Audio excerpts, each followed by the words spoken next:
Hello again, class.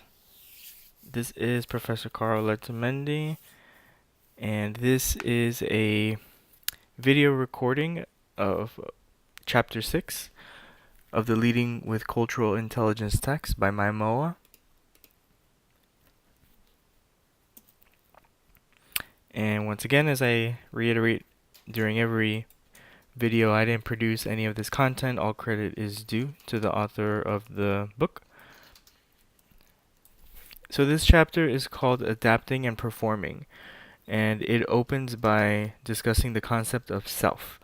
So what we mean by the concept of self or self-concept is a general understanding of your own that is learned, organized, and dynamic. So understanding of oneself. It's learned early in life. It categorizes one's experience and fits them in a way that makes sense to personal development, and it is actively shaped by your lived experiences. So as you move from your early adulthood into middle adulthood, this self-concept is always going to be ever evolving by these experiences. Developing a self-concept, developing a self-concept is learned, it's organized, and is also dynamic. So again, referring back to what was mentioned in the previous slide, it's something that it just seems to evolve over time through your lived experiences.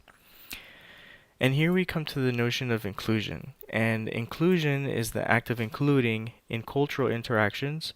It implies an acceptance of individuals from different cultures. So as you know, sad reality in our world is that we're not all inclusive, right? We do tend to have a little bit more comfort with people who are like us.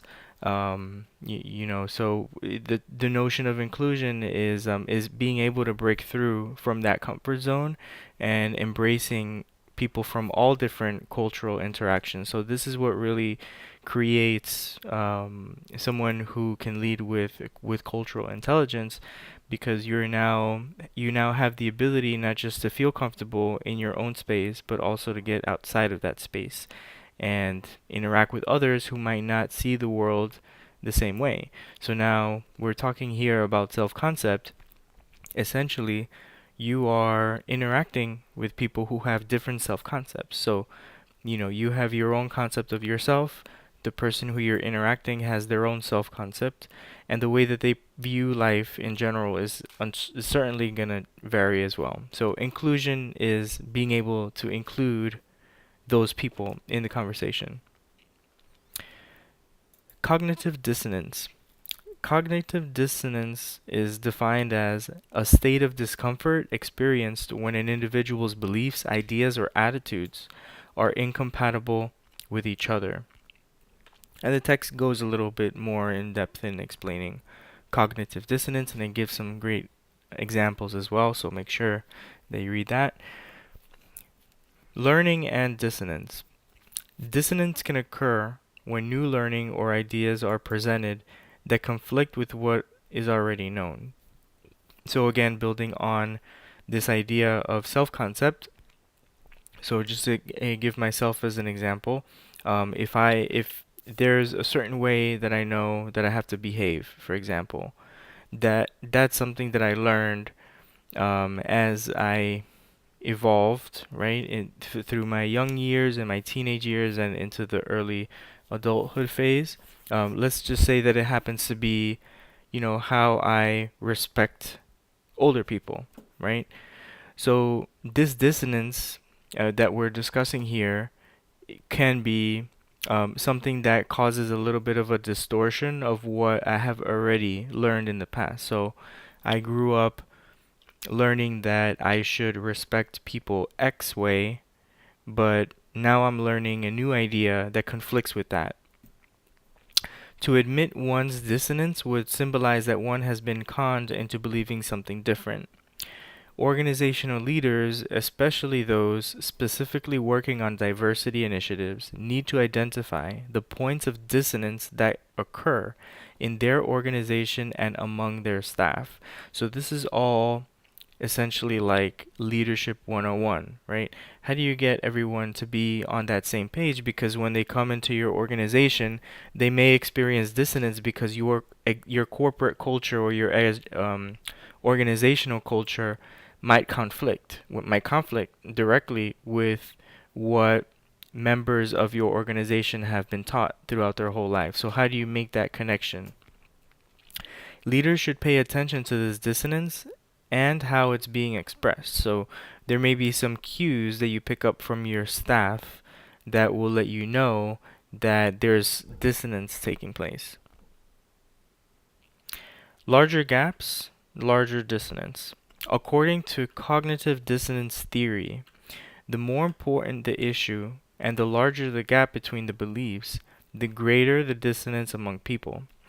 If dissonance is not discussed, leaders will employ workers who feel uncomfortable talking about culture and diversity and continue to behave in inappropriate ways and are accepting of culture on the outside but do not align diversity with their beliefs. And lastly, feel that all they need are the right tools or the right answers to be culturally competent. Okay, so then this is kind of like like selecting employees who are like very static or who may just want one blanket solution for everything, and that is kind of contrary to being culturally intelligent, because being culturally intelligent requires adaptation, constant adaptation, and perhaps you may even experience dissonance on your own because of how you've been taught or how you learned to be culturally intelligent. So that's also something to keep in mind. Blind spots. Blind spots are things that an individual or group cannot see because they are hidden or because the individual or group chooses not to see them. Adapting and modifying behaviors. When we learn something new, we change our perspectives of our world, the way we interact with others, and our behaviors. But we also learn when our behaviors are inappropriate and hopefully learn not to replicate those behaviors. Learning a new pattern of behavior requires modifying small behaviors that add up to a complex behavior. So when making changes to your behaviors, whether in your personal life interacting with people on a day-to-day basis or in school, maybe even in the workplace, or if you're a manager and you have staff, you want to ask yourself, what is changing, right? So this is also a good question when you're a manager to recognize that if there's any sort of maybe cultural or organizational shifts that are taking place, just keep in mind and be a little proactive and just think about how these changes are going to impact your staff and what will actually be different because of the change. So this is looking at that end result or that output of the change in advance. And lastly, who's going to lose what? And when we're talking about an organization, usually this has to do with with maybe unintended consequences or even foreseeable consequences. A lot of times in an organization, people get very comfortable doing something the same way over and over again. Maybe in your organization, this comes in the shape of having a new software for the company, or like a new client database system, or a student information system if you are in K-12 or higher ed. So a lot of people are a bit resistant to these changes. So you want to dig a little deeper and find out who's going to be impacted, what is it that everyone's afraid of, and also what are some benefits that this new change is bringing to the organization that will help improve in certain aspects. So you have to keep your staff in mind. You have to be able to answer their question, what's in it for me? So here we have a table regarding changing cultural behaviors. So here we have a question. How do Mary and Jose view personal space? How does this impact their behaviors? One perspective and thoughts could be Mary feels a great need for personal space. As a woman, perhaps she feels a greater need for this space. Jose does not see a problem with the personal space. Maybe getting closer to her is one way of relating to her. So here you can fill in your thoughts or perspectives, right? This is just, maybe you can even pretend like this is me looking at Mary and Jose and just making guesses about their perspectives, or why, or their perspective, my hypothesis on their perspectives on personal space. Maybe you have your own thoughts and perspectives, right? Another question here is, what are the adaptive behaviors needed in this situation? And a one-sided answer could be, Mary and Jose need to understand that everyone has different ideas of what personal space means. It may be helpful for Mary and Jose to talk about personal space issues, especially what it looks like for both of them. Perhaps Mary is the only person who feels uncomfortable and the only one to have brought this up. Maybe others do not feel the same way. So one thing that came up here a lot, you see the word maybe, you see perhaps, you see a lot of uncertainty, right? Again, you can also consider that this is just me hypothesizing their perspective on personal space. Maybe employee A, employee B have different perspectives on personal space, but they don't really feel the need to discuss it, right? Because it hasn't been an issue yet. Or maybe they do need to be mildly informed about the personal space issue so that employee B does not violate employee A's personal space, right? So what are your thoughts? What are your perspectives? It would be great if you all could mention this in the discussion area. Changing cultural behaviors. Here we have a question. What, if anything, will Mary and Jose lose if they change their behaviors? And one perspective could be, through conversation, Jose and Mary will discover that their idea of personal space is related to their cultural upbringing. They might be resistant to the change in the beginning because they see it as their individual cultures or their national cultures.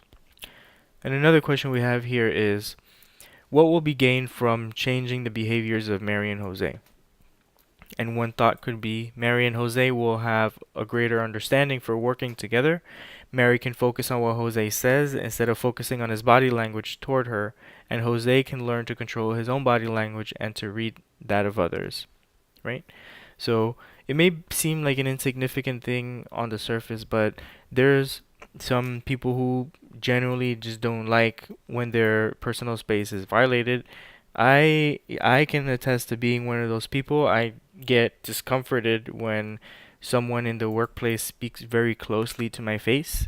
I tend to stand back. Other people might be very comfortable with that, or like even patting you on the back and stuff, and I don't know. I'm not down for that, but it's good. It's good to have conversations about personal space just so that they can surface and you can learn about different employees and what their values are so that there are no violation of those values. Linguistic relativity is defined as the idea that language influences the perceptions and thoughts of people, which which in turn affects their behavior. And this could be something that you might want to look into a little differently. Maybe check it out online if you feel like you're curious about it. But I do actually believe that as the definition here of linguistic relativity, that different cultures have different numbers of different quantities of words to describe certain things, right? So for example, I think, don't quote me on this, but in the English language, there are about 400 words that you can use to express how you feel, whereas in Spanish, there are over 700 words that you can use to describe how you feel. So this matters because of the value of the linguistic, right? Of communicating messages of how you feel. So I think, perhaps it may be the case that across different cultures and across different countries, the way that you express yourself or that you communicate, or maybe the number of words that you can use to produce a high content conversation versus a low context conversation could also impact behaviors. Behavior and communication. Our behaviors are communicated both verbally and non-verbally. Culturally intelligent pay attention to both of these cues. Silence is a critical communication device that plays different roles depending on the cultural context. So, I remember that I had one professor when I was doing my graduate degree where if he was speaking to you and you were quiet, he didn't like that. He would always say, "Are you following? Are you following?" Because he would want to know that you're listening, right? And he was South African. So he always wanted to know that you were paying attention. So if you were not nodding your head, if you were not interjecting with reflective listening cues like got it, understood, okay, cool. If you were not doing that, then he would understand that as you as not paying attention. Whereas for me personally, I don't know, I wouldn't say that this is culturally impacted, but I get bothered when I'm speaking and someone else interjects and does that reflective listening. The nodding for me is okay, but not the reflective listening via the verbal reflective listening. So I guess it just depends on everyone. Self-disclosure is described as the degree to which individuals share personal information with others, right? So that's your self-disclosure. You don't self-disclose everything to all of your coworkers, right? You have different levels of comfort with different coworkers. Maybe you're a little more open with your peers, but not so much when it comes to the people who you report to or, upper level management.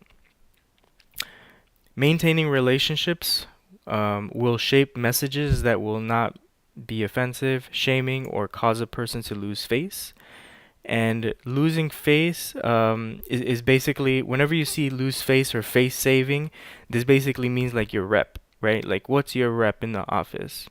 So you want to maintain that, and you will do whatever you can to maintain that reputation in the office with your peers, and anything that would harm that reputation is considered losing face. And anything that you do to keep it is face saving. Just in case that's mentioned in the text. And face is a concept related to interpersonal relationships that refers to one's public image in social context. So like what I said, reputation. Time is an important value dimension of culture that impacts the behaviors of people. And this is your extra credit. Take a screenshot of this and email it to me and I'll give you extra credit. Moving on. Changing behaviors, changing minds. Successful adaptation requires cultural strategic thinking, motivation, and mindfulness. In this way, cultural intelligence principles are interconnected and interrelated. So here we have some identifying behaviors and thought patterns. It's listed in your text, so you can feel free to check it out. It gives you a situation, some thoughts, and also some emotions and behaviors, and perhaps you may even come up with your own situation in the workplace, some thoughts that have come about, and also emotions and behaviors. And these tables are really nice because it allows you to plot plot situations and then move on to thoughts and then also emotions, behaviors, and then move on to outcomes. So if you ever come across a situation where you have an escalated incident with two employees, for example, who aren't cooperating, this is a good flow chart or like a way to visualize the steps to start mediating between those two employees. Changing minds through storytelling. Storytelling is defined as a means of communicating an individual's, a group's, or an organization's vision, goal, or objective to listeners through the telling of stories. So as I was reading some of your papers, I saw that many of you stated like in this situational cases, right? Where I ask, what would you do if you were the vice president or if you were in charge of diversity? And something that came up a lot is indicative of storytelling, right? It's communicating to a group of people or to one person the vision or the goal of, of the organization. So you can convey that message through storytelling. An excellent way for leaders to garner staff involvement, bring new clients to an organization, or paint a vision of an organization's future is by storytelling. The impact of storytelling in organizations has become increasingly important because stories are memorable no matter how poorly or how well told they are. And storytelling also unites cultures. It's part, of different cultures. Storytelling could also come in the form of myths, for example. Like I can tell you from my Basque heritage, there's a story about it's like a tree monster that comes and he protects the forest and alerts herds of animals where to go. So I'm not sure of the whole story, but it's just to give you an example of how storytelling unites cultures. And this concludes the end of the PowerPoint presentation of Chapter 6, Adapting and Performing, which is the only chapter in this unit. If you have any questions, comments, or concerns, please feel free to reach out. Thanks for watching.